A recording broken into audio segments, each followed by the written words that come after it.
Hello friends, मैं doctor Parampreet Singh बोल रहा हूँ, ऑर्थोपेडिक सर्जन।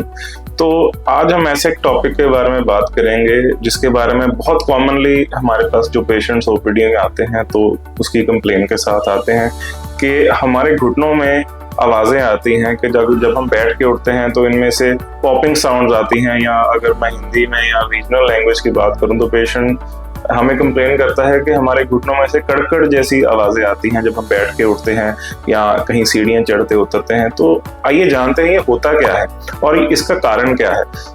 टिपिकली अगर देखा जाए तो ये पेशेंट्स एक्सपीरियंस करना शुरू करते हैं अपने लेट टीनेज ईयर्स में।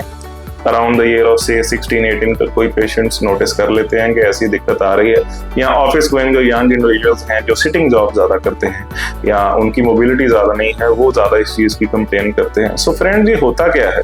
बेसिकली जब हम जैसे एज में प्रोग्रेस करते हैं हमारी बॉडी में के हर पार्ट में वीर एंड टीयर प्रोसेस चालू हो जाता है, और 30 के दशक के आसपास ये वीर एंड टीयर का जो रेट है ये बहुत फास्ट जो है एक्सेलरेट कर जाता है। उस वजह से हमारे नी जॉइंट के आसपास भी वीर एंड टीयर जब बढ़ता है, उस वजह से कार्टिलेज की वीर एंड टीयर से इसमें पॉपिंग साउंड आने लग जाती हैं।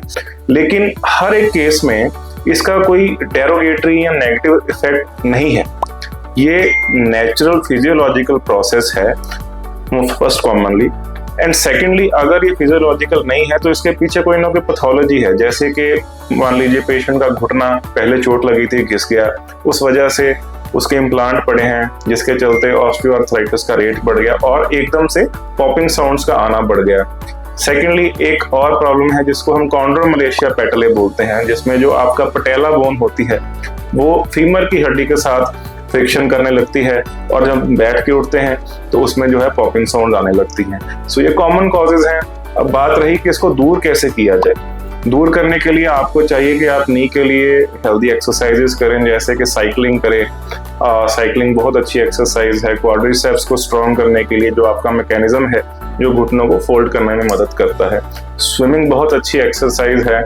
एंकल वेट्स का इस्तेमाल करके और थोड़ा जिम ट्रेनिंग की जाए तो उसमें भी मदद मिलती है। अगर आपको इसके बारे में और इंफॉर्मेशन चाहिए या कोई क्लैरिटी की ज़रूरत हो तो आप हमेशा अपने ऑर्थोपेडिक सर्जन से बात कर सकते हैं।